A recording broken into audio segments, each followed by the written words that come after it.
Já, komið sæl Erlendur Steinar, það Excel 2010 og það what if. Við skulum segja að við ætlum að útbúa margföldunartöflu og við erum búin að setja þetta inn 2 breytur og svo segjum við bara 2 sinnum 3 og við ætlum að útbúa þannig að við getum reiknað út fyrir margföldunartöflu frá 1 til 9 og við ætlum að gera hana svona það er nú til upp í 9, já það er upp í 10 copy paste special það er smá tricks hérna í leiðinni values og transpose við getum pastað úr röð yfir í dálk með þessu transpose featus. Nú það sem við gerum hér er að sjáðu, hérna er formúla á bakvið við vísum bara í formúluna úr þessari sellu hér við skulum gera þetta aðeins svona skýrara hérna þannig að þetta sjáist betur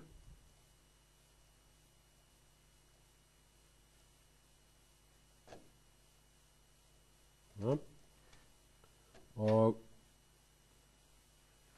what if analysis hún reiknar þá út alla möguleika á þessari formúlu hér miðað við þessi gildi hér og birtir þau hérna í töflu. Við gerum þetta svona, uppljóðum þetta, förum síðan í data og data what if analysis hérna og förum í data table og row input cell er nú þurfum við að ákveða það hvort er röð og hvort er dálkur. Nú ætlum ég bara að segja að þetta sé röðin. Það skiptir ekki alveg máli hérna núna að þetta er eins. Við þurfum bara að vera viss þegar við gerum þetta. Ok. Þá erum við komin hérna með margföldunartöflu sem að reiknar út þessa niðurstöðu. Í raun og veru hefði þetta átt að vera sko svona. Dálkur ætti þetta að vera.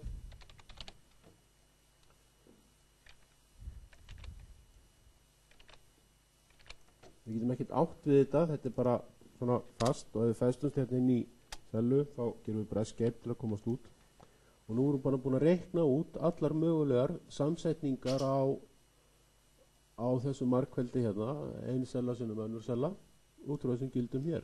Þetta alveg geta verið skilið 10, 20, 30 og svo kolli og ef við geta byrjað hér í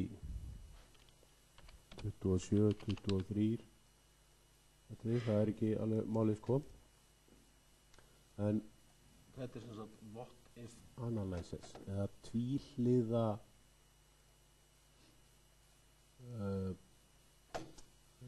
what if